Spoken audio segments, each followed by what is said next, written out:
Ce septième séminaire, ou encore ici, comme ils le disent, cette retraite du Conseil de paix et de sécurité des Nations Unies, est une plateforme qui vise à faire le point sur la situation sécuritaire du continent. Elle vise également, cette plateforme, à déterminer les lignes directrices qui seront adoptées et qui vont guider les positions des pays africains auprès des Nations Unies, d'où la présence donc à cette rencontre de 3 pays siégeant au Conseil de paix et de sécurité des Nations Unies. Alors, les dossiers sur la table de ce Conseil de paix et sécurité de l'Union africaine, la question centrafricaine avec la recrudescence des violences, la rébellion qui n'est toujours pas, qui ne recule pas dans le pays, la question de la paix, de la stabilité en République centrafricaine. Autre dossier, le dossier libyen, avec la descente des forces du général, du maréchal Haftar sur Tripoli, les affrontements qui ont repris de ce côté-là, la position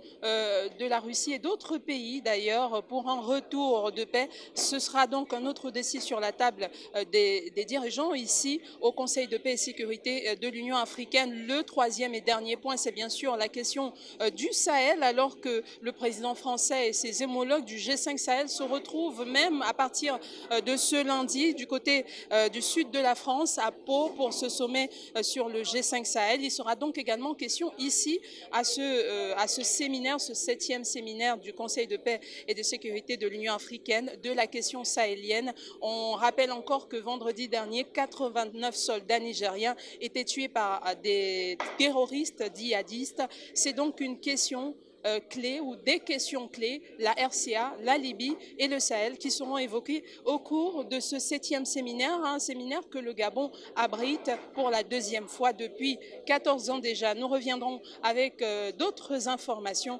sur cette rencontre qui a déjà démarré. Les travaux vont s'ouvrir dans quelques instants seulement. Nous vous ferons le point d'ici là.